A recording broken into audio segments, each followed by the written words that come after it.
This is the case of the people of the state of Colorado versus James Egan Holmes, case number 12 CR 1522.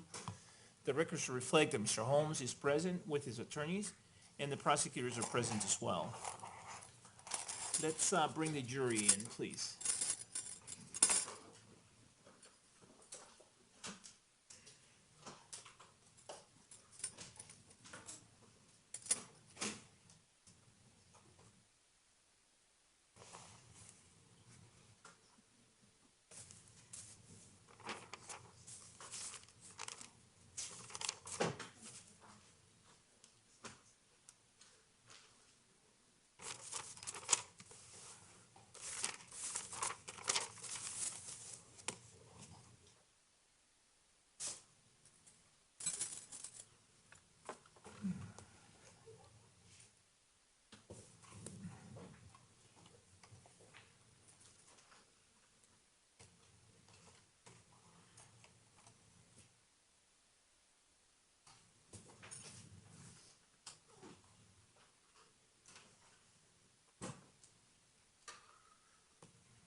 Please be seated, everyone.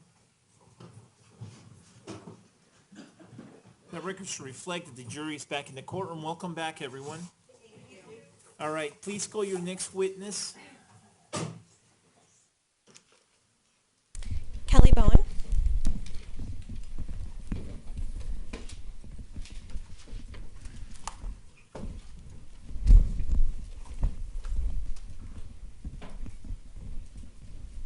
Good afternoon.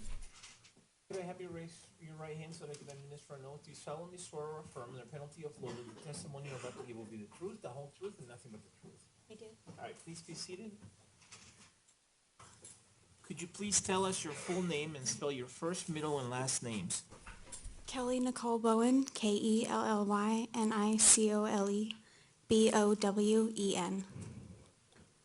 Ms. Tish-McGuire, you may proceed. Thank you very much. Good afternoon, Miss Bowen. And I'm just going to ask you to pull that microphone very close to you. Thank you very much. Were you at the Century 16 movie theater on July 19th, 2012? Yes, I was. Was that in Aurora, Colorado? Yes. Did that go into the early morning of July 20th of 2012? Yes, it did. What do you recall about the day of July 19th prior to going to the movie theater that day? I remember trying to find somebody to go to the movie with. Did you find someone to go to the movie with that night? Yes, I did. Who was that? That was my friend Dylan Boxer. How'd you know Dylan? I know him through my boyfriend. What time did you and Mr. Boxer arrive at the movie theater that night? About 11 p.m. What'd you do when you got to the theater? We got our tickets and went to the procession stand and waited in line for the theater. What theater did you go into that night? Number 9. How did you and Mr. Boxer go about choosing your seats in the theater?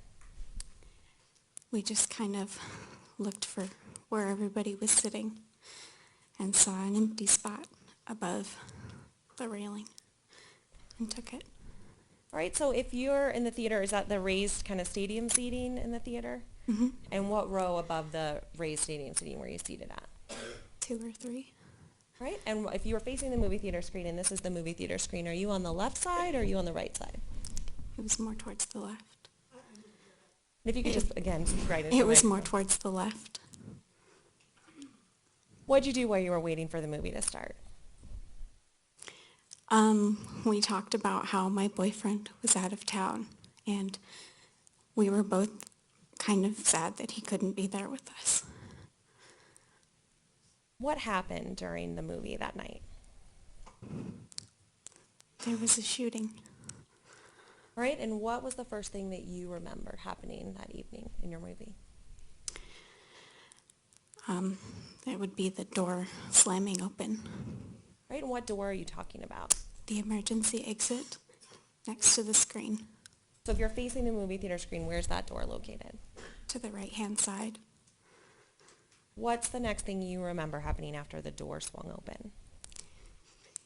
He just stood there with his legs spread apart. So you saw a figure come in with their legs spread apart. Mm-hmm. What did you observe about that person? He was observing us. Right, and what do you mean by that? He stood there and stared for a moment. All right, and you recall that moment? Mm-hmm. Yes, I do. And how many seconds or minutes do you think that was? Just a few seconds. What do you recall after he was staring at the crowd? He threw a canister above the crowd. What do you remember about that? I remember panic starting to set in when we heard the hissing and the can falling down the stairs.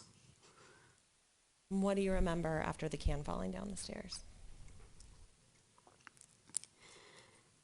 I remember the crowd kind of following the can and then hearing loud shots and flashes. All right, now could you actually see the shooter? Yes, I could. And where was the shooter in the theater? To the right of the screen. And what do you recall about the shooter that night? Intent. Now, what do you mean by that? I felt determination from the individual. Objection, Judge. May we approach? Yes?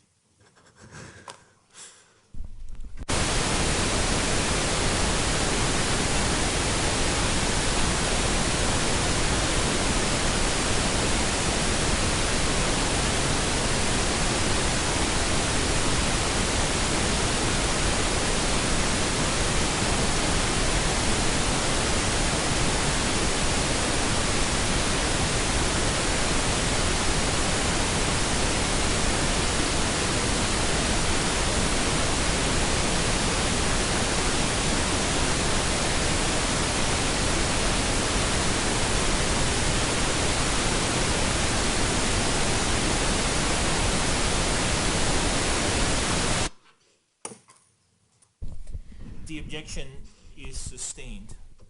Ms. Bowen, if you could talk about what you physically remember that shooter looking like, anything you remember that person wearing that evening. Black clothing, straps across his chest, boots. Do you remember anything about that on his head that evening? It was fully covered. Now, how were the movements of the shooter that you remember that evening?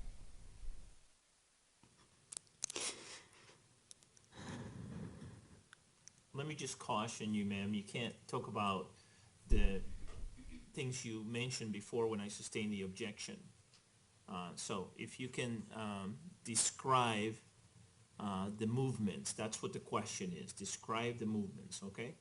Go ahead. They were very back and forth. What do you mean about by back and forth?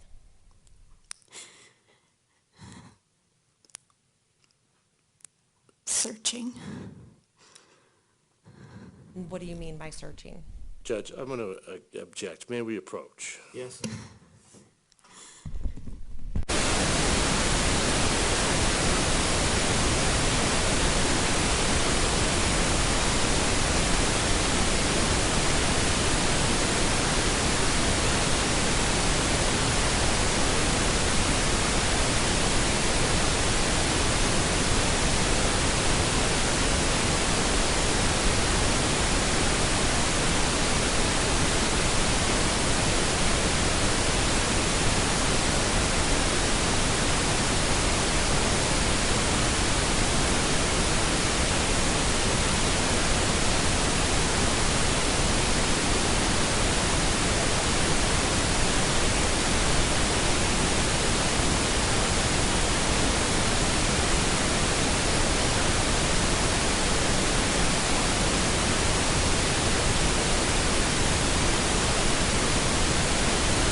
All right, the objection is sustained at this time under Rule 602 because it lacks foundation, and without foundation, it calls for speculation.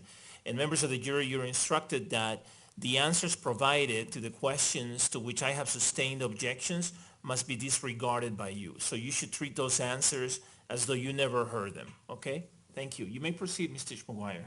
Ms. Bowen, if you could please describe for the jury and just describe the movements that you saw from the shooter that evening.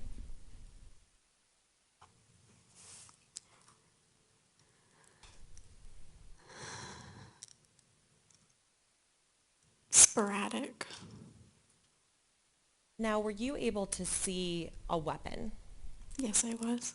What weapon were you able to see? I saw the shotgun first. Could you see the shooter holding the shotgun? Yes, I could. In what way was the shooter holding the shotgun? If you could just physically describe how the shooter was holding the shotgun. It was about mid-chest. Do you recall if the shooter was holding the shotgun with one hand or two hands? Both hands. All right, and could you describe the movements the shooter was making as the shooter used the shotgun in the theater that night?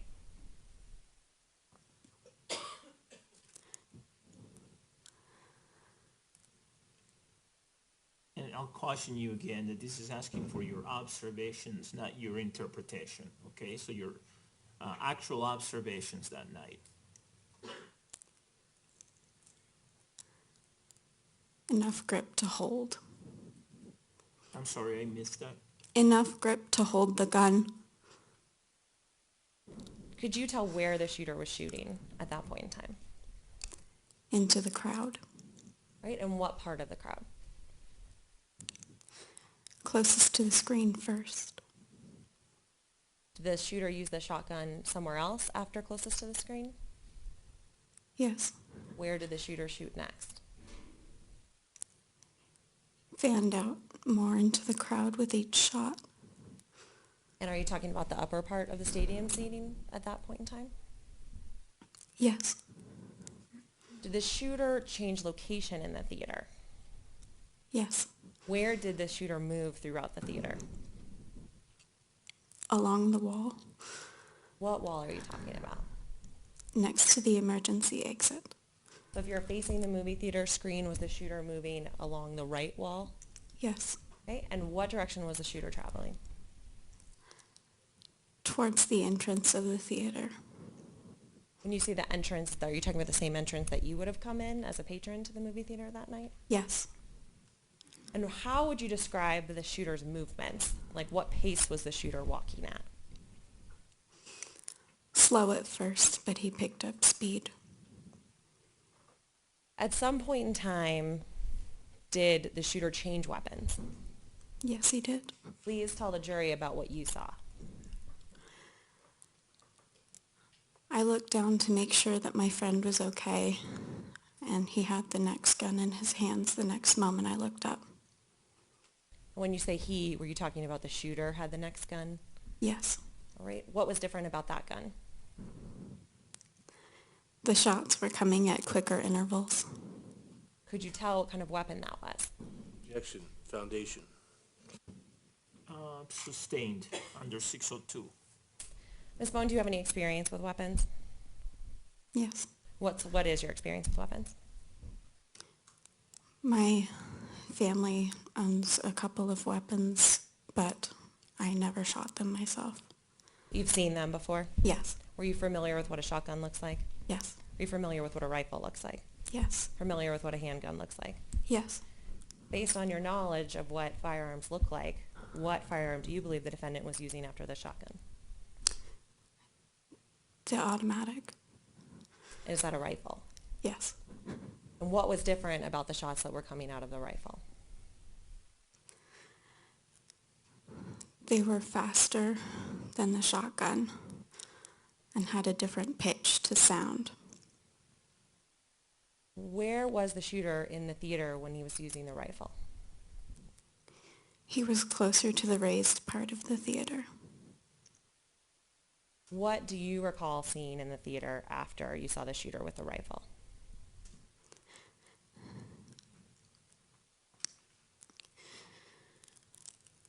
My friend Dylan started to crawl to the right towards the shots, and I grabbed him and ducked down myself.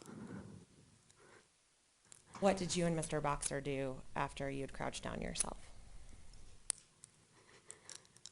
At that point, the shots had changed again to the handgun. Objection, foundation, Judge. Ms. Overruled based on the previous foundation established. Now, when you say they had changed, what was the sound that you were hearing after those rifle sounds? They were singular and had a loud bark to them. Well, if it's based on sound, I think you better establish additional foundation. So based on that last question, the objection as to foundation under Rule 602 is sustained. Were you able to see the type of weapon that the shooter was using at that point in time? Yes, I was. And what type of weapon was that you believed? It was a handgun. What did you and Mr. Boxer do after you were crawling on the ground? Someone had yelled to go to the exit at the top of the stairs. And so we had started that way to the left. And where was the last place you saw the shooter in the theater? He had disappeared behind the partition of the theater entrance And is that on the right side of the theater or the left side of the theater? on the right side. And is that the hallway that goes back to the lobby area of the theater? Yes. That was the last place that you recall seeing the shooter. Yes. So when after you heard someone say to go run to that exit, could you still hear shots at that time? Yes, I could. Right? Tell the jury about how you were able to get out of the theater. We had reached the edge of the seats and begun up the stairs. Something had spilled into my shoes, and I lose Dylan's hand at one point. And somebody picked me up and threw me into the seats. And what did you think was happening at that point in time when you got picked up? Objection, relevance. Overruled. That means you can answer the question, Ms. Bowen.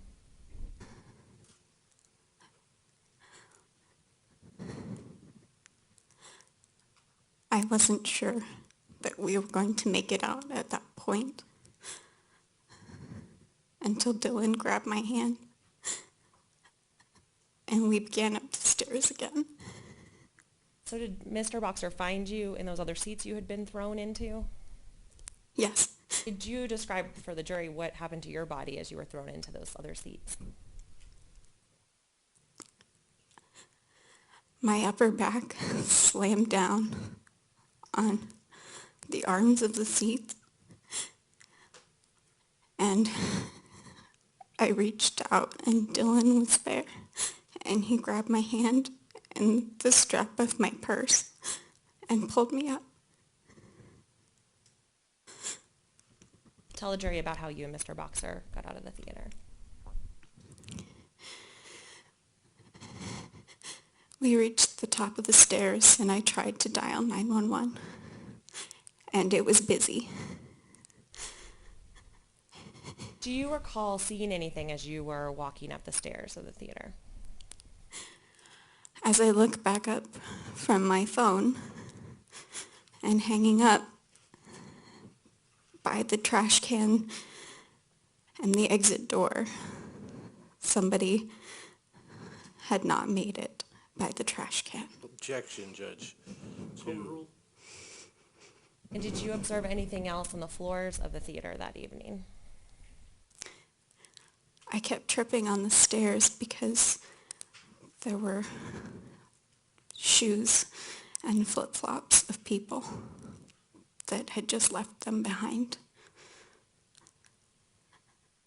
Were you and Mr. Boxer able to get out of the theater that evening? Yes, we were. What happened when you got outside the theater? We were looking for any signs of danger in the parking lot. And when we got to our car, we exited the parking lot and passed several police cars on the way out. Were you able to make it home that evening? Yes, I was. Were you able to observe your body when you got home? Judge, objection, may we approach? Yes.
All right, the objection is overruled.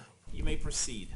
Ms. Bowen, could you tell a jury about what you observed on your body when you got home that evening?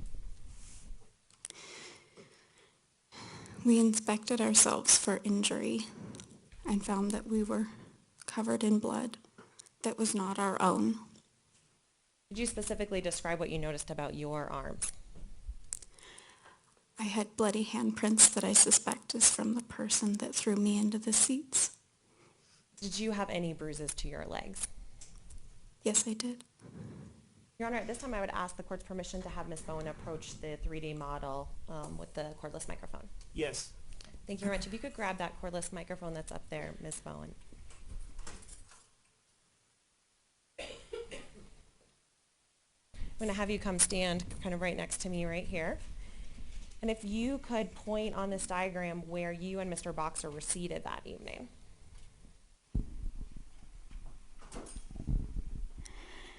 We were sitting right about here. All right. And where do you recall you sitting approximately? And where was Mr. Boxer? I was sitting in this left seat, and he was sitting more towards the right.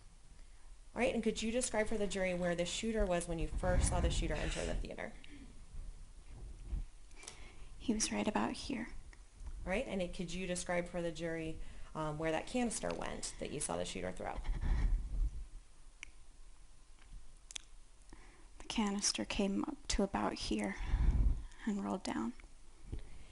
Could you describe for the jury where the shooter was when the shooter was holding the shotgun? He came up about here parallel with the first row of seats. All right. And did the shooter move anywhere in the theater while he was using the shotgun? You Yes. could show the jury where that was. He took a few steps up to about the third row. All right. Where was the shooter when the shooter was using the rifle? Approximately the same space. Okay. And could you just show on the diagram for the jury where the shooter walked with the rifle? Up to about here. All right. And could you describe for the jury where was the last place that you saw the shooter? Right about here. Right. So was this the hallway you were talking about earlier about where you believe the shooter disappeared to? Yes, it is. Okay. And could you describe for the jury where it was that you exited the theater? We exited through this exit here. Right. And where was it that you got thrown into the chairs?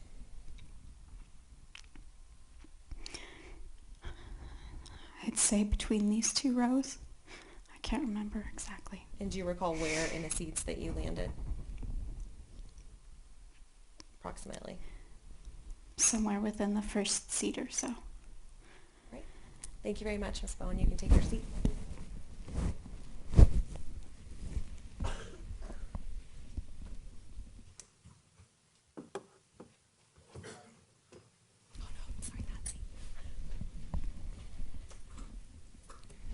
Your Honor, may I approach Ms. Bowen with what's been marked as People's Exhibit 1113? Yes. Ms. Bowen, do you recognize that diagram? Yes, I do. All right, did you draw that diagram? Yes, I did. Does that fairly and accurately does that fairly and accurately represent what you remember happening in a theater on July 20th of 2012? Yes. Your Honor, at this time I would move for the admission of that exhibit. Any objection? Judge, I would object as cumulative to the testimony about the locations at the model. Can I see that? Ms. Bowen, please. And Your Honor, to clarify, I'm not asking to publish the exhibit. I'm just asking for its admission for the jury to have for deliberations.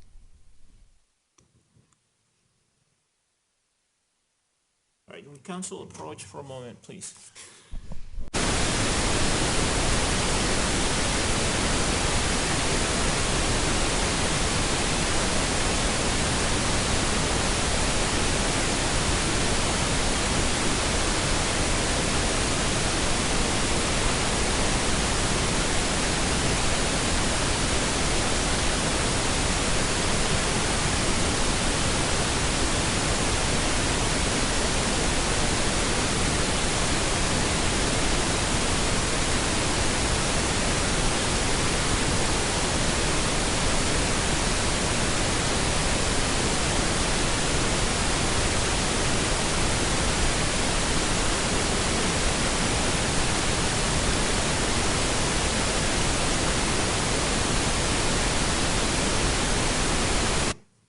All right, the objection is sustained.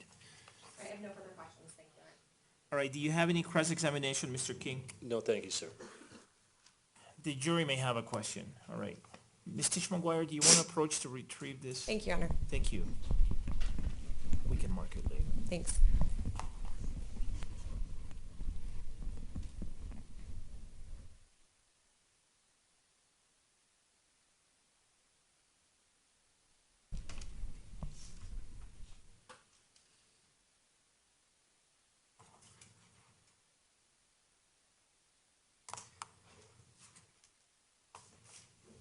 Thank you.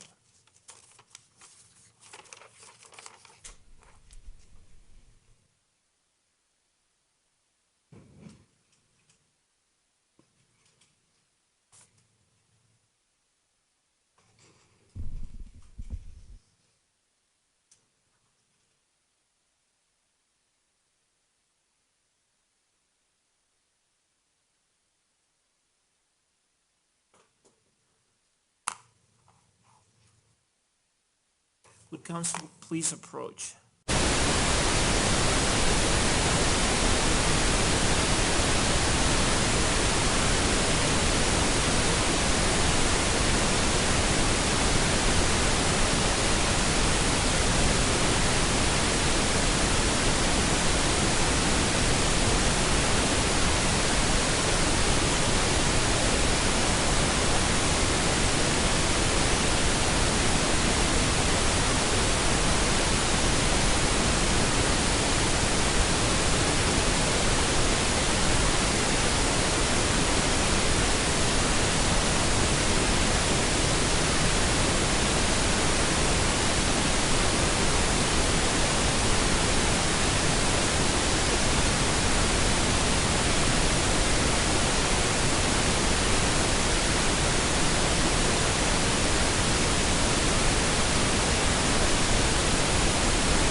Ms. Bowen, the jury has submitted some questions that I have determined are appropriate under the rules of law and other applicable rules of evidence. The first question is, do you remember at what point in your story the shooting stopped completely?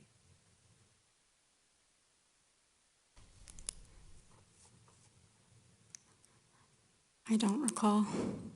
The next question is, did the shooting resume after the shooter entered the right theater entrance, if you know?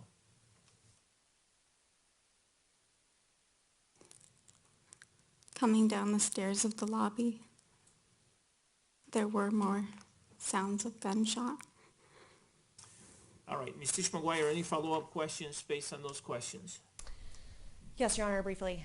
So Ms. Bowen, when you went out this top exit door at the very top of the theater, is there a balcony area when you get to the top of that area? Yes, there is. And then did you have to go downstairs to get to the lobby area? Yes. Is that the location where you were when you heard more gunshots? Yes, it is. Thank you. No further questions. Is there a follow-up question, or are there follow-up questions based on those questions, Mr. King? No, Your Honor. All right, may this witness be released from her subpoena, Ms. Tish McGuire? Yes, please. Without objection. All right, Ms. Bowen, thank you.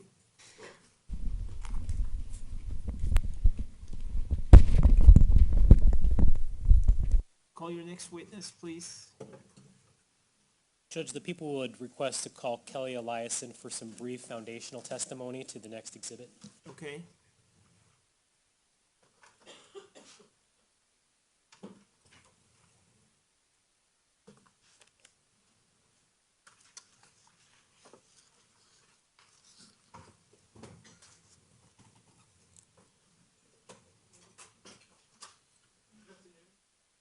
You solemnly swear or affirm under penalty of law that the testimony you're about to give will be the truth, the whole truth, and nothing but the truth.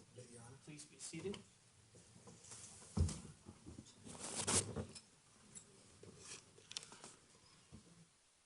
Okay.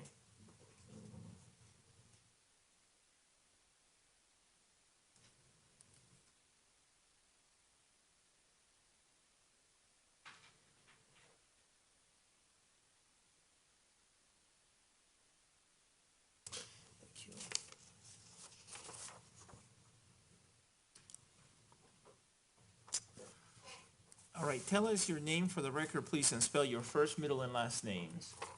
My given name is Hans, H-A-N-S, middle initial A as in Andrew. Last name is Eliassen, E-L-I-A-S-S-E-N. I go by my nickname that I've had all my life, which is Kelly, K-E-L-L-Y. All right, would counsel please approach?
Members of the jury, there is a matter that I need to take outside your presence, and so we're gonna take a short break. Don't go too far. Hopefully, we can take about a 10-minute break, only a 10-minute break, and then we'll come and get you, okay?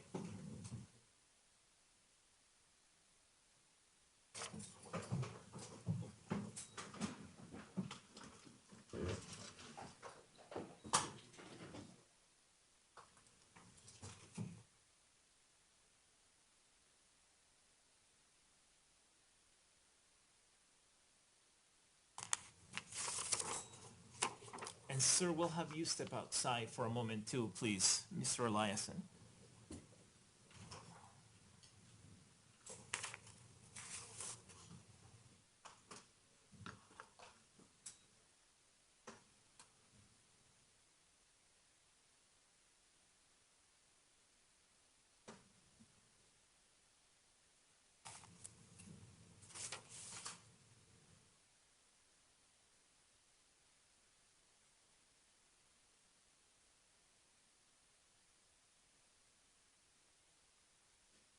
Please be seated, everyone. The record should reflect that the jury has exited the courtroom now.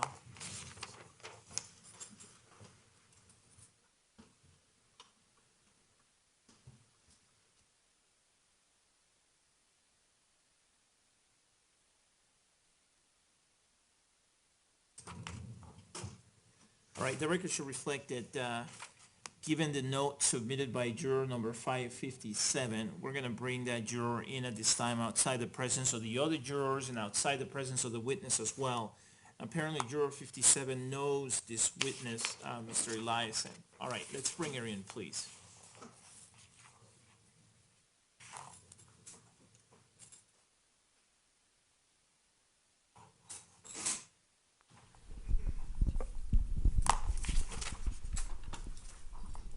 The record should reflect that juror number 557 is now in the courtroom. Good afternoon. Good afternoon. How are you? I'm fine, thank you. All right. You submitted a note that says, "I know this witness," and the note was submitted with respect to witness Hans Andrew Eliassen, who goes by Kelly Eliassen. How do you know this witness? He's a friend of the family's. I see him usually once a year at a Christmas Eve party.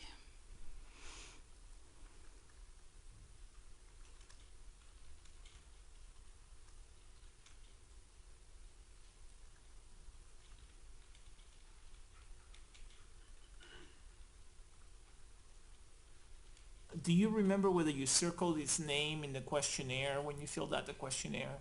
I didn't recognize it, to be honest. Okay.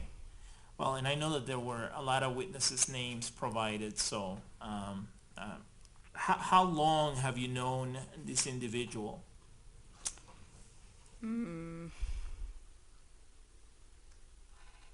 I'd say 5 or 6 years. And you said that he's a friend of the family's. Can you give me more details about that? So my husband's family has a very large extended family, and every year they just have a big Christmas Eve party. So he's friends with my husband's wife's husband. So Wait, I didn't follow that. my husband's sister, he's friends with his brothers. So it's my brother-in-law, and then it's a friend of his, I think. So your husband's sister is friends with the witness's brothers? Is that right? No. Sorry, my husband's sister, her husband, it's his brother that they're friends with. So again, it's just a very large extended family. Sorry. I don't even know what he would be technically. All right. Brother-in-law. And how do you describe your relationship with this witness? Would you say it's a friendship or an acquaintanceship? It's just an acquaintance. An acquaintance? Okay. Yes. And anything about that acquaintanceship that you think affects your ability to be a fair and impartial juror in this trial? No. Anything about that acquaintanceship that in any way affects your ability to assess this witness's credibility in the same way that you would assess any other witness's credibility? No. Anything about your acquaintanceship with this witness that would interfere in any way or affect your ability to assess his credibility pursuant to my instructions? No. And so are you confident that if he testifies, and it looks like he will testify, that you will be able to assess his credibility pursuant to my instructions just the same way as you would assess the credibility of other witnesses? Yes, sir. And your answer seemed confident. Am I reading you correctly? Yes. All right. Do you have any other concerns about this that you wish to talk to me about? No, sir. And anything about the acquaintanceship that concerns you in terms of your verdict in this case and having to justify it at some point to this witness in the future if you ever run into him, or having to explain anything to him? No, sir. Okay. All right, let me have you step out for just a moment, okay? Thank you.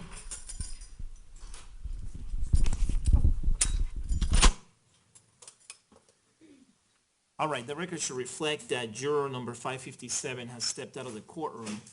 Are there any other questions that the people want me to ask this juror, Mr. Edson?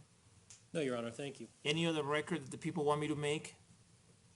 No, Your Honor, thank you. Any other requests that the people want me, that the people are making at this time? No, Your Honor, thank you.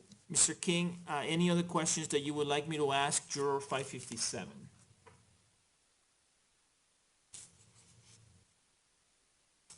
No questions, Judge. Any other record that you would like me to make? Judge, we think that given that Mr. Eliason is not a peace officer, he's an employee of the district attorney's office. He's a direct agent of the district attorney. That being the case, and given the nature of this relationship and the ongoing nature of this relationship, I think that we need to ask that this juror be excused.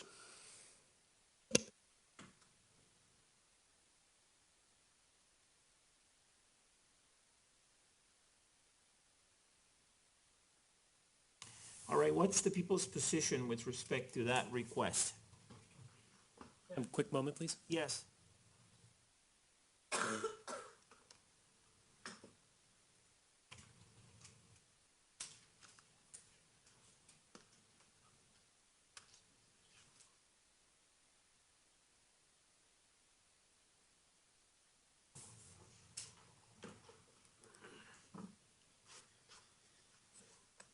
Judge, we would object to releasing this juror based on the record that's been made thus far. First of all, Mr. Eliason is a peace officer. He's a post-certified individual. He's a senior investigator with our office. We don't think that just simply because he's an employee of our office changes any sort of aspect of his testimony in this particular case, particularly given what he's being called for the limited purpose of the upcoming exhibit, as I alluded to. So, Judge, we would object at this time. Okay. All right, Mr. King, anything else from you? Judge, I would just say that with regard to the limited purpose that Mr. Eliason's being called for here, I acknowledge this may be, I don't know what this purpose is, but it seems like it's limited. Mr. Eliason has not played a limited role in this case, though. He's done extensive interviews with with a good portion of the eyewitnesses in the case, including numerous interviews with expert witnesses in this case that will be hotly contested as to what the contents of those interviews were. So I suspect he may play a larger role than is being represented here right now. And with regard to whether he's post-certified or not, my point is that he's not an employee of a law enforcement agency. He is an employee of the district attorney's office. He is their direct agent. And I believe the court should analyze this as if one of the prosecutors were recognized. All right, do you have any objection if I bring her back and ask whether she knows how this witness is employed? Mr. Edson? No, no objection. Mr. King? I have no objection to that, Judge. I frankly think it's irrelevant at this point because she's going to find out very, very soon. Whether she knows now or not, she will know very soon, and her relationship is still the same. For what purpose are the people intending to call this witness?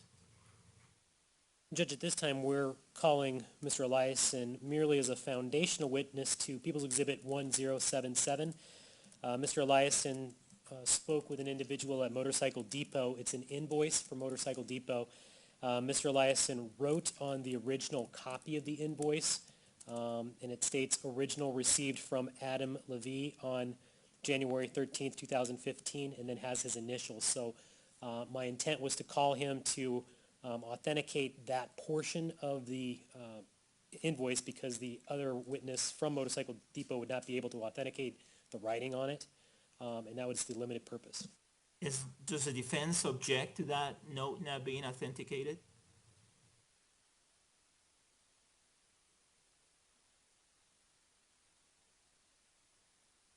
Judge, I don't think that it changes the analysis because, as I said, I don't think that Mr. Eliason's role in this case is limited to this one note. He played quite an extensive role. If this was the one thing that he had done, I think we could solve this problem by doing exactly what the court is suggesting, but I don't think that that eliminates the problem, so we would object to that. Well, but at this time, this is all that's before me. I can't engage in predicting what's going to happen or what's not going to happen. It's possible that he may be called again as a witness. It's possible that he may not. And so if there's no objection, if there's not going to be an objection or a problem with the note not being authenticated, then we can proceed without the prosecution calling him at this time, and the prosecution can call him later if they want to, and if the prosecution calls him later, then we can address the issue at that time. But we don't have to cross that bridge at this time unless there's an objection to the note, in which case the prosecution has to call him, and I do have to address this. So, Judge, can we have a moment to discuss that? yes?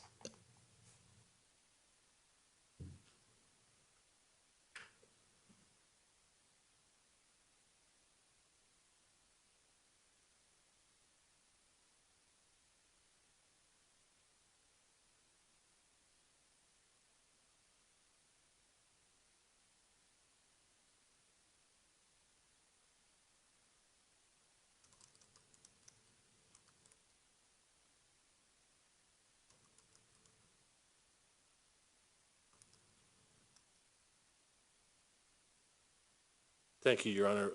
Upon reflection, we have no objection to stipulating to the admission of this for this limited purpose. We would ask that if at the time that Mr. Eliason should be, or the prosecution intends to call him later in the trial, that we be able to approach the bench and address the issue with the court at that time, prior to his testimony. Okay, all right. I still think it makes sense for me to ask if she knows who he's employed by, and if the issue comes up again, I may deal with that. I don't know whether an instruction preventing the prosecution from eliciting that information would address the concern, but we're not there yet. I think it makes sense for me to ask at this time, just in case, unless the parties think I should defer on that as well. Mr. Edson, do you have a position? We take no position, Judge. All right, Mr. King, do you have a position? Just on the question of whether she knows how he's employed. No, Your Honor. All right, no, you don't have an objection. Okay, let's bring her in, please.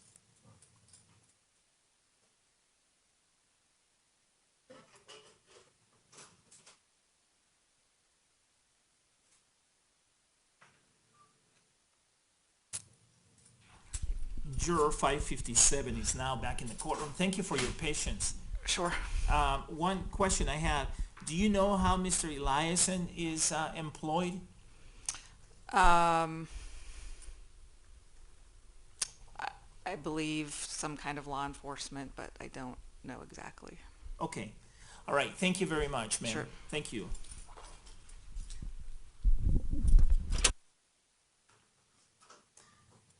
The record should reflect that Juror 557 has exited the courtroom now.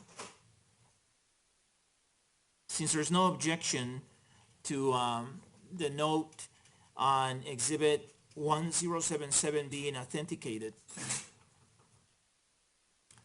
that renders the prosecution's need to call Mr. Eliason at this time moot. They don't need to call him at this time.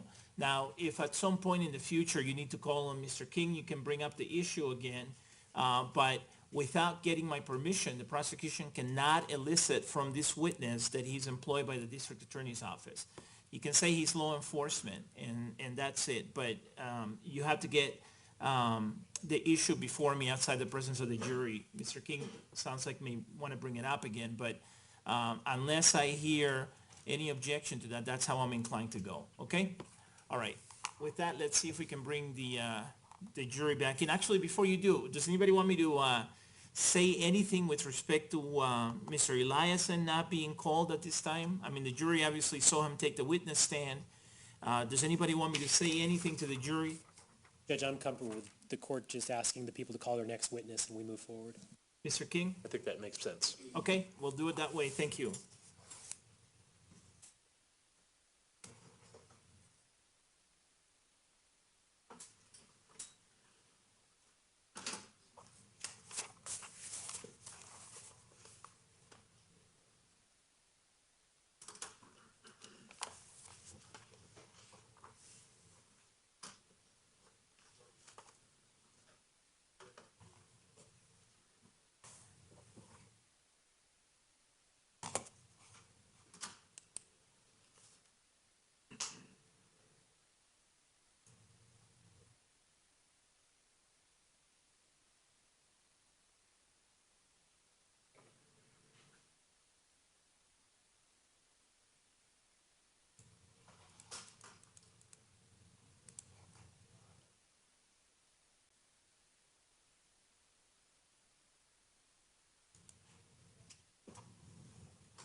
Please be seated, everyone.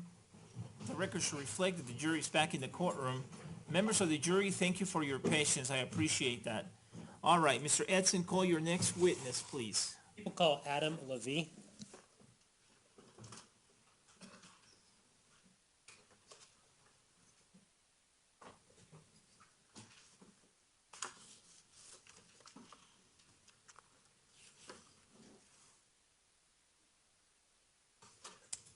Come around this way. Good afternoon, sir. Let me have you raise your right hand for me, please, so that I can administer an oath.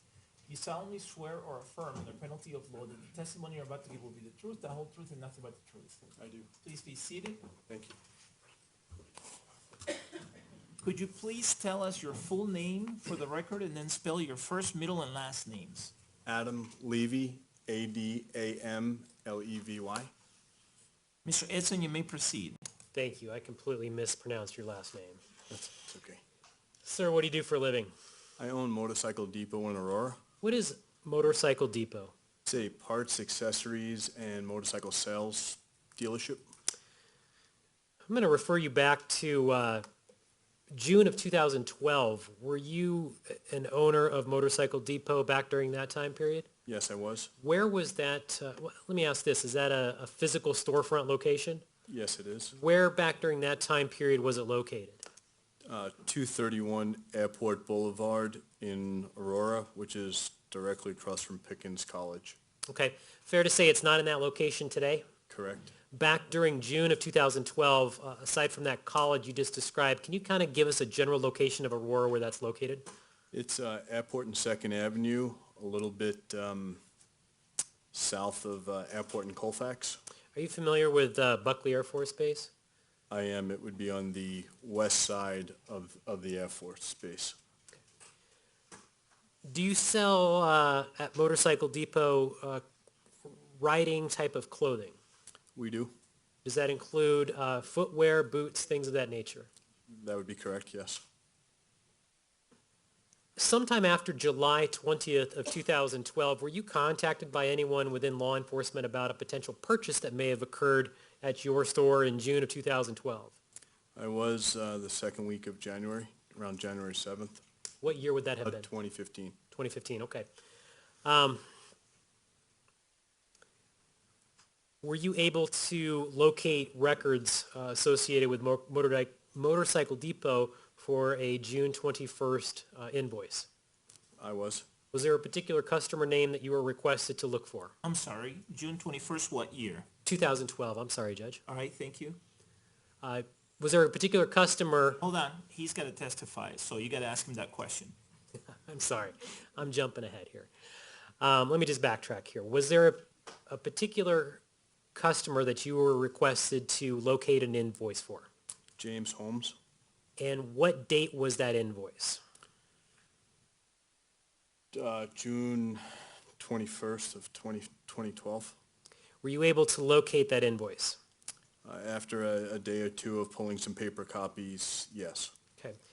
Are you a custodian of records for Motorcycle Depot? I am. Are you the sole owner of that store? My wife is an equal partner. Okay. Anyone else? Absentee partner. Anyone else besides yourself and your wife? No. How are your customer sales records and invoices maintained for Motorcycle Depot? Besides electronically at present, when the time elapses and we need to store them, they get stored in annual storage boxes and stored for 7 years. So when you were requested for the June 21st, 2012 invoice, how was that particular record stored? Within its calendar year of a storage box for sales by month. Is that invoice record kept in your normal and ordinary course of business? Yes. Is that invoice, to the best of your knowledge, accurate and reliable as far as the information contained in the invoice? Yes. Did you in fact provide a copy of the invoice to law enforcement? I did. Your Honor, may I approach the witness, please? Yes.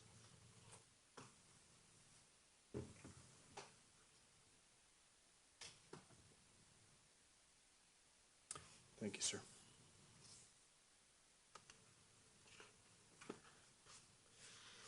I've handed you what's been previously marked as People's Exhibit 1077. Do you recognize that?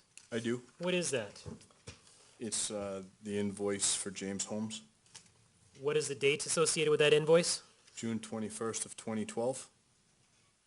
Is this the actual invoice you provided to law enforcement? It is correct, yes. Does this invoice fairly and accurately depict the items purchased and the records associated with the June 21st, 2012 purchase by James Holmes? Yes, it does. Your Honor, I would move for admission of People's Exhibit 1077 at this time. Is there any objection? No objection. Without objection, P-TR-1077 is admitted and may be published. Thank you. If we could please publish 1077.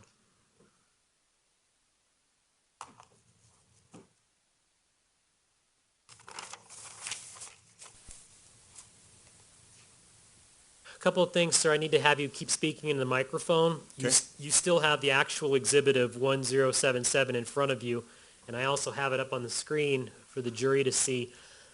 Fair to say that first middle section at the top there, the 231 Airport Boulevard, is that the location of your motorcycle depot back in 2012? That is correct. Okay, so what I'd like to ask you about is, can you look on the top left of People's Exhibit 1077 at the invoice date? What is that date? June 21st, 2012. Below that is a billing address, and all the way to the right is a shipping address. Who is that information related to? The customer, James Holmes. Is there a phone number associated with that? There is 858-449-0348. To the best of your knowledge and review of this invoice, was this an online purchase or a face-to-face purchase, or what? This was a walk-in purchase. Do you know if you personally were involved in this sale? I do not. Do you know if you could tell who was involved from your company was involved in the sale? Not by this invoice, no. Why is that? There is only 2 or 3 people that worked for us. We didn't track employee sales. Based on this invoice, we still have published People's Exhibit 1077. What was this, what were the items that were purchased? There's a pair of Icon black Super Duty boots in a size 11. What are Icon Black Super Duty boots? They're a popular motorcycle riding boot. Is that particular item still available today? That particular style is no longer current. It couldn't be ordered today. But back during that time period? One of the most popular boots on the market. How much, if you can tell here, how much was the sale for? $120 plus your sales tax. Okay. I'll move this down here in a moment, but while we still have 1077 on the screen here, can you tell the jury about how this item was purchased, the invoice payments, please? It was paid by credit card ending in 2217. If we could scroll down to perhaps the second half of People's Exhibit 1077.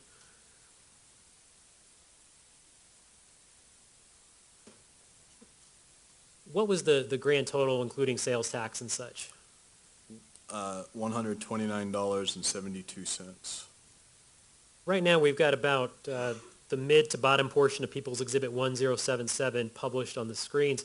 I see something over on the left side. It says, "Thank you for your business." Do you see that area? I do. What is below that area, if you know? It's the signature of James Holmes, the person that would have purchased and signed for his credit card purchase. Is that something that's typically contained within your invoices and your sales documents? It is. That's what we used for the receipt of credit card purchase. Okay. Just if I could have one moment, please. Yes. Nothing further at this time, Judge. Thank you.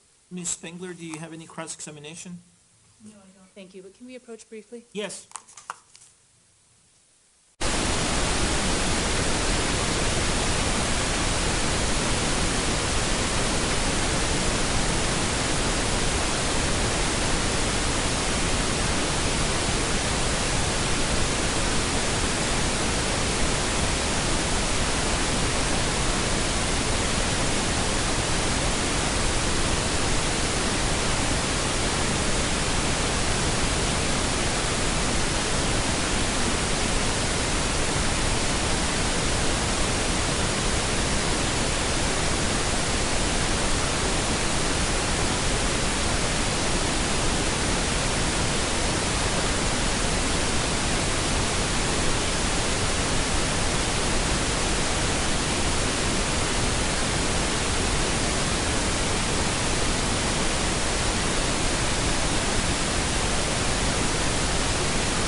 right, there do not appear to be any questions from the jury. Mr. Edson, may this witness be released from his subpoena? Yes, Your Honor, thank you. Is there any objection, Ms. Spengler? No objection. All right, thank you, sir. Thank you. Call your next witness, please, Mr. Edson. Judge, the people would request Roger Erickson be allowed to testify.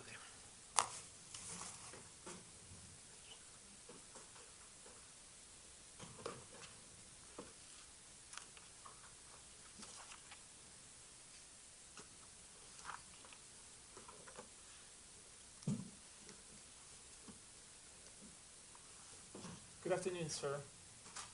Could I have you raise your right hand for me so that I can administer an oath? Do you solemnly swear or affirm under penalty of law that the testimony you're about to give will be the truth, the whole truth, and nothing but the truth? Yes, sir. All right, please be seated. Please tell us your full name and spell your first, middle, and last name. My name is Roger Parkinson Erickson, Rogerparkinson Erikson.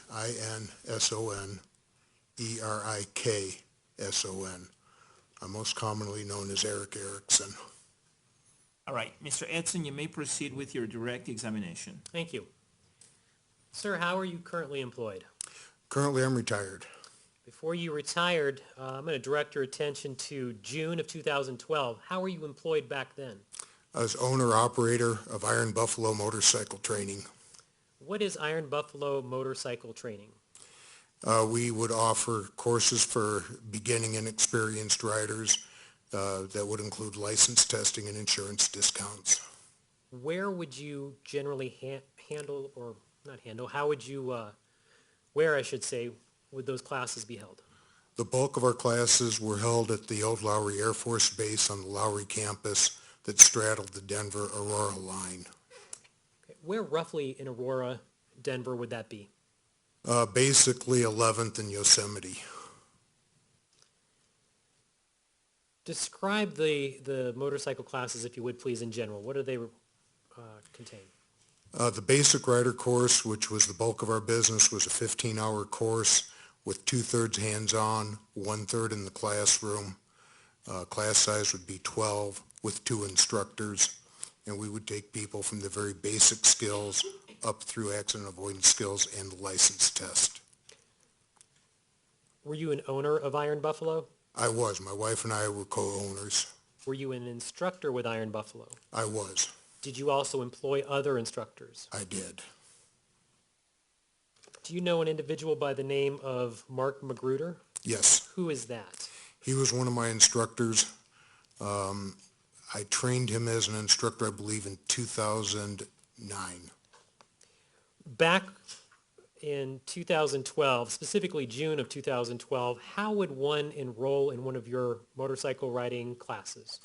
About half would enroll by calling us up, and the other half would enroll through online registration through our website.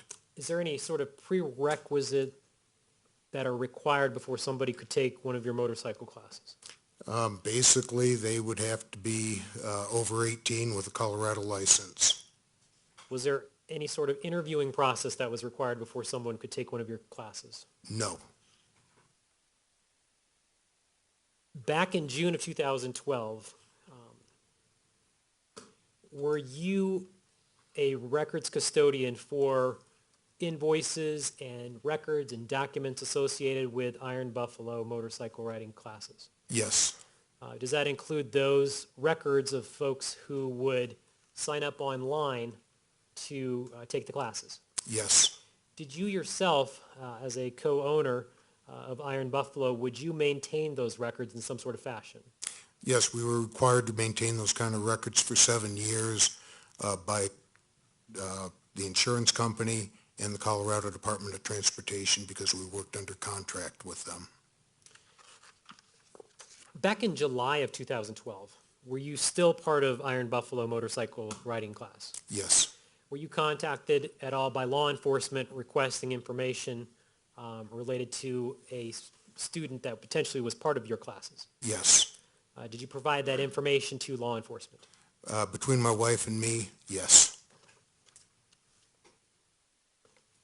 Your Honor, may I approach the witness, please? Yes.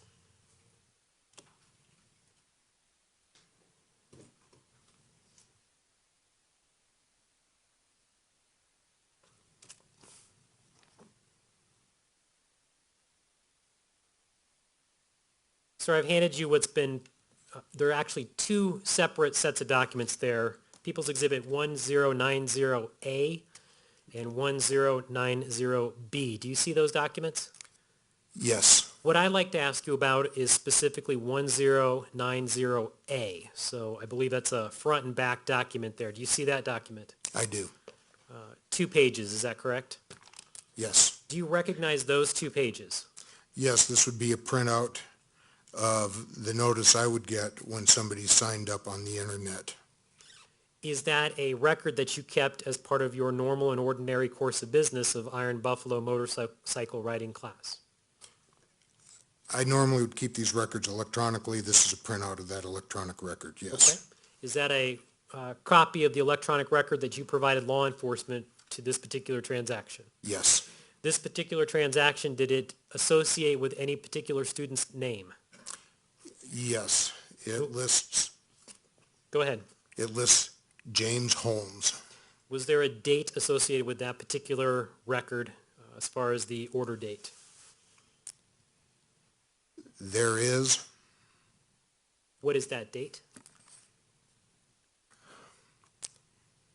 Give me a moment, please, so I can find it. I Sure. haven't worked, I retired shortly after this period. It was created Wednesday, June 20th, 2012 at 18:18. So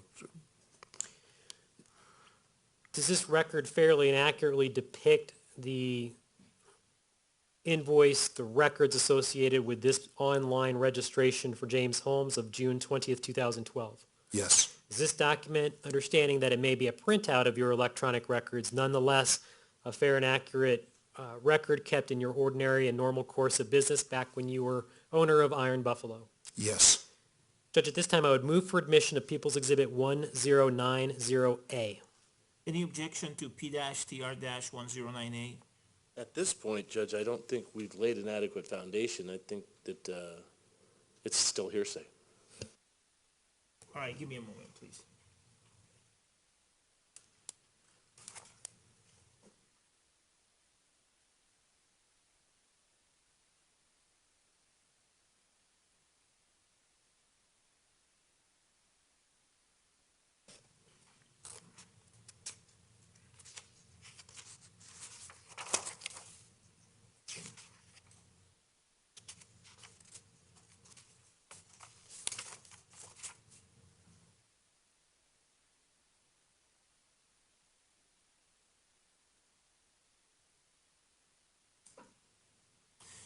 The objection is sustained under 803, Rule 803-6, as the insufficient foundation having been laid.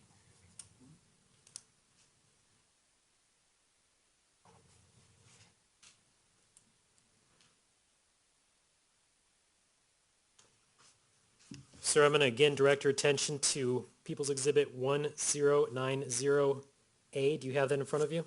Yes. That particular record, is it or was it made in the regular course of your business? The paper copy of the electronic copy. Well, first of all, the paper copy, did that come from the electronic copy you previously testified to? Yes. Okay, we'll start there. The paper copy that you have before you, does it appear to be an accurate and reliable copy from the electronic information, the electronic records that you previously testified to? Yes. Okay, that particular paper copy that's in front of you now, understanding that it came from the electronic records you referred to previously, was that made in the regular course of your business? No. Why is that? I never printed these out unless there was a question. I can see from the date of the printout here that I printed this out at the request of law enforcement on July 21st, 2012. Okay, let me rephrase the question. So the information contained, not when you actually printed it out, I'm talking about the information contained therein, that information that you testified to, is that information a record that you keep as part of your business? Yes. That information that's before you now, is that information contained as a regular, is it contained within the regular course of your business? Yes. Okay. To the best of your knowledge, the keeping of that record, understanding it's a printout of your electronic copies, is that done in the regular course of your business? Can you ask that again, please? Sure. The paper copy that you have before you, fair to say you've testified that it came from the electronic records that you keep as part of your normal course of your business, correct? Yes. When you were requested by law enforcement to retrieve that document and you printed it out as you testified to, were you acting in the regular and routine course of your business? I'm sorry, I'm still not sure I get the Okay. question. So let me ask it this way. Okay. Were you requested by law enforcement to obtain a record associated with a June 2012 membership request, Yes. or writing course, I should say? Yes. Okay. Those records, how are they normally maintained in your business? Normally, this would have been maintained on a server. The system was a system through GoDaddy, a shopping cart system, so I would have access to it through the internet.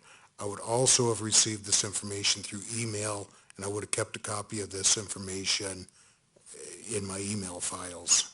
All of that, is that done in your normal and ordinary course of business? Yes. When you were asked by law enforcement to go and retrieve a particular document, were you acting in your ordinary course of business and going getting that document? Yes. To the best of your knowledge, as far as the information that's contained within People's Exhibit 1090A, is that information accurate? Was it kept accurate as you've just described? Yes.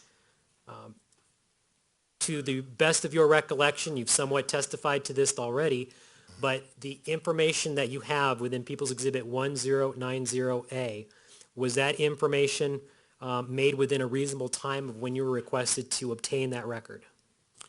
Yes, I would have printed this out instantly as law enforcement was sitting around the table with me. And when you're looking at People's Exhibit 1090A, do you have information? I'm sorry, let me rephrase that. When you're looking at People's Exhibit 1090A, do you have knowledge about the information that's contained within that document? Are you familiar with that document? Yes. Judge, I would again move for admission under 8036 for People's Exhibit 1090A. Mr. King? Judge, I would persist in my objection. I don't think that we've laid a foundation that this is a contemporaneously made record. Would counsel please approach?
The objection is sustained.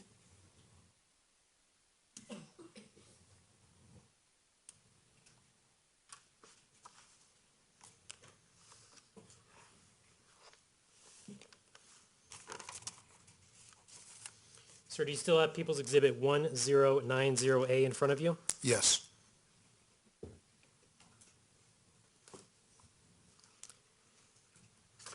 People's Exhibit 1090A, is that a copy of a computer entry made in the regular course of your business? Yes. is that entry, that computer entry made in the regular and ordinary course of your business? Yes. Sir, People's Exhibit 1090A, those participating in the making of that particular record that you have in front of you, were they acting in the routine and ordinary course of your business? The record would have been generated by the person paying for the course. Understood. The record as you obtain it. As I obtained it? Correct. I would have obtained it through the shopping cart report feature because I owned the merchant account. Okay, so when an individual signs up for your class online, that information, is that kept, and is that record kept in the routine course of your business? That's my question. Yes. And when you keep that record, are you acting in the routine course of your business when you're keeping it as you just described? Yes.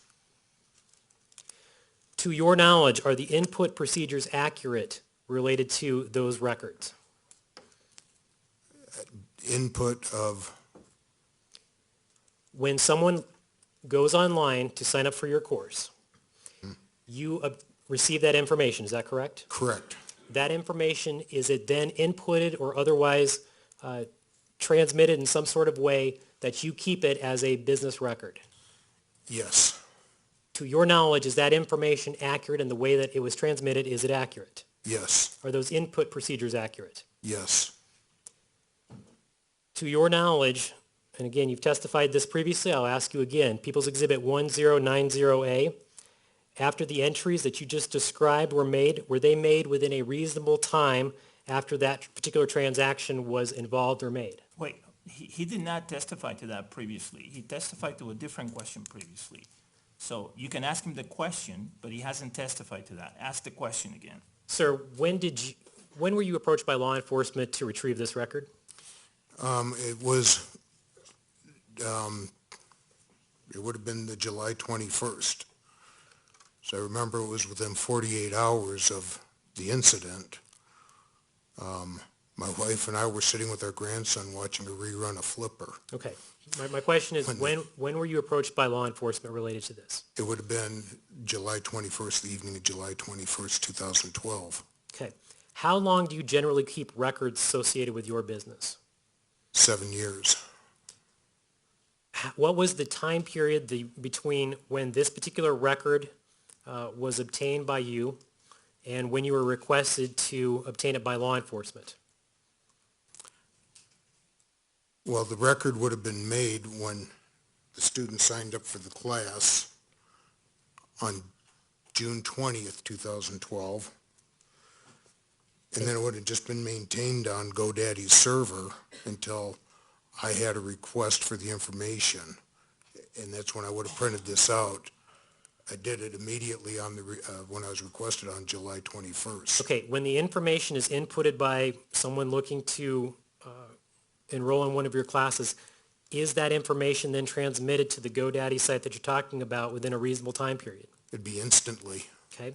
Based upon that, the records, are they kept within that time period until you go and either retrieve them or search for them as you were requested in this case? Yes.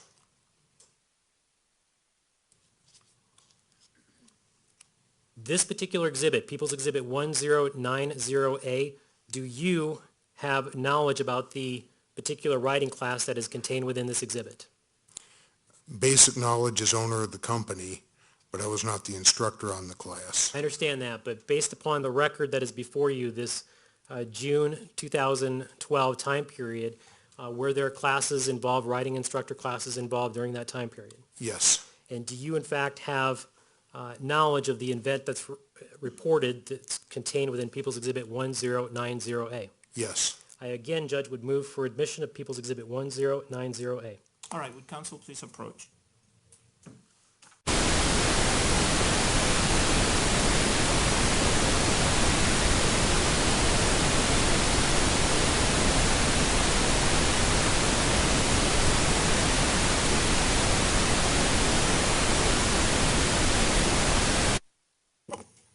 All right, the exhibit is admitted without objection at this time. So P-TR-1090 A is admitted and may be published. Permission to publish. The first page, please.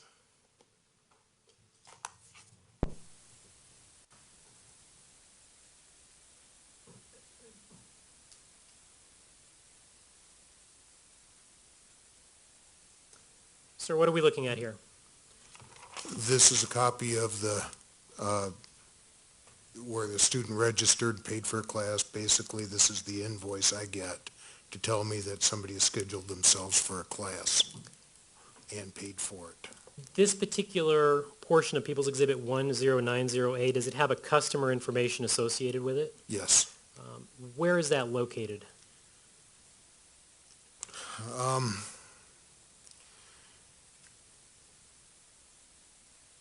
Above where it says order details, there's a line there that gives us the customer's email address.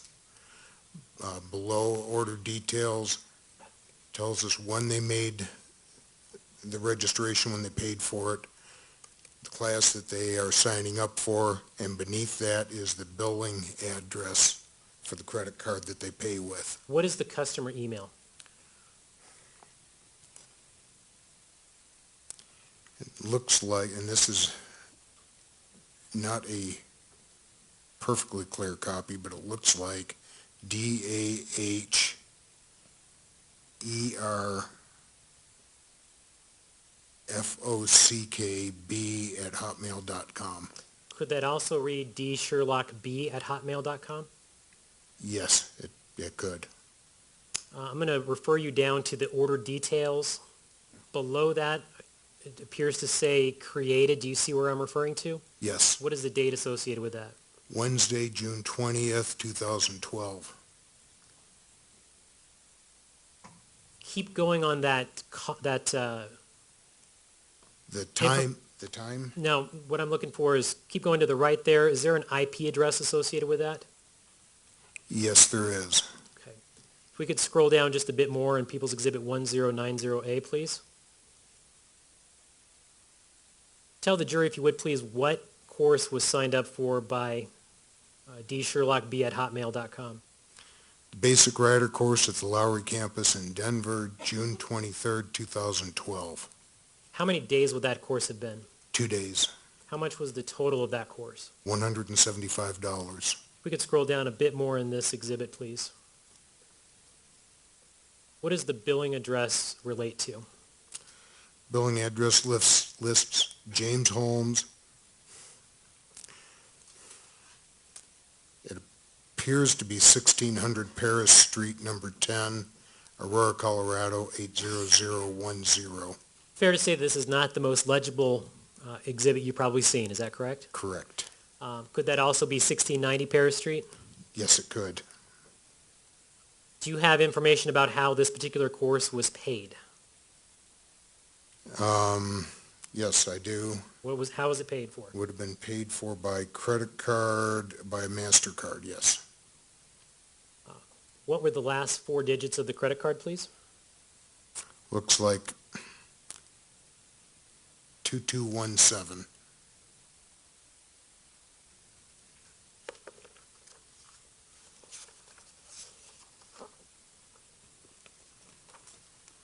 If we could go to the second page of People's Exhibit 1090A.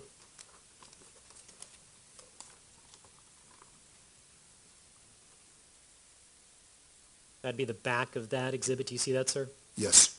What information does this contain? It gives us the authorization code for the transaction. Once again, it gives us the address for the customer. In this case, it's shipping address, which is generally, since we don't actually ship anything, it just, generally it's the billing address. At the bottom, I see a one basic writer course at the Lowry campus in Denver. Do you see that information? Yes. Below that, it says Colorado Most Eligible. What does MOST stand for? Motorcycle Operator Safety Training.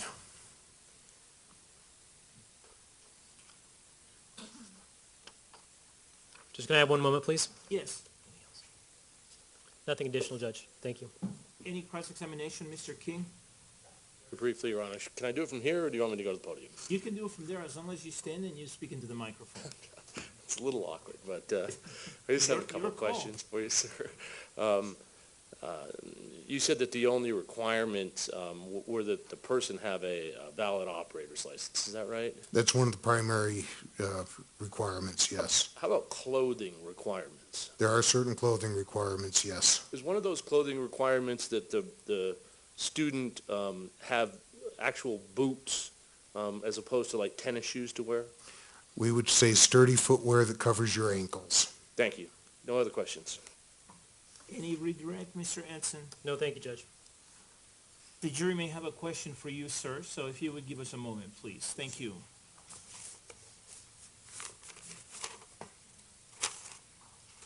Thank you.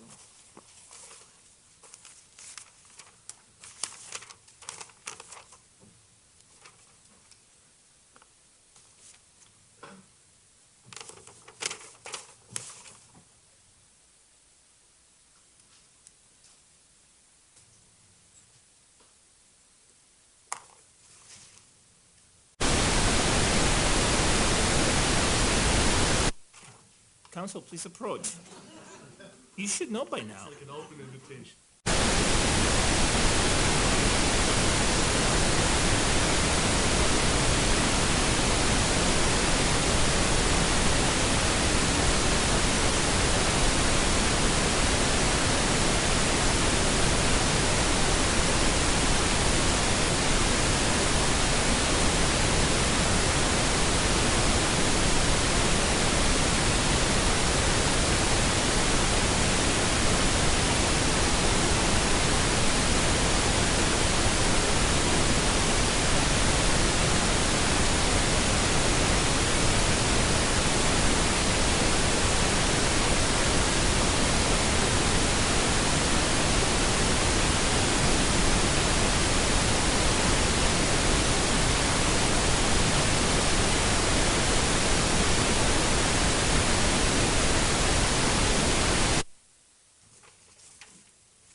All right, sir, the jury has submitted a question that, based on the rules of evidence and other applicable rules of law, I have found is appropriate. The question is, where the motorcycle classes that the defendant signed up for off-road bikes or street bikes? Street bikes. Any follow-up questions, Mr. Edson? No, Your Honor. Any follow-up questions, Mr. King? No, thank you, sir. May this witness be released from his subpoena, Mr. Edson? Judge, I would request that he remain under subpoena in case we need some additional foundation. All right. So, sir, you're free to go for now, but you may be called again, okay? Yes, sir. All right, thank you. Thank you. All right, members of the jury, it's almost 3:20, so let's go ahead and take our afternoon break. I know I gave you a break earlier. You get a bonus break today. But I need to give my staff and everyone else a break. So let's take a 17-minute break. It's 3:17, so almost 20 minutes. I'll see you back here at 3:35, okay? Thank you.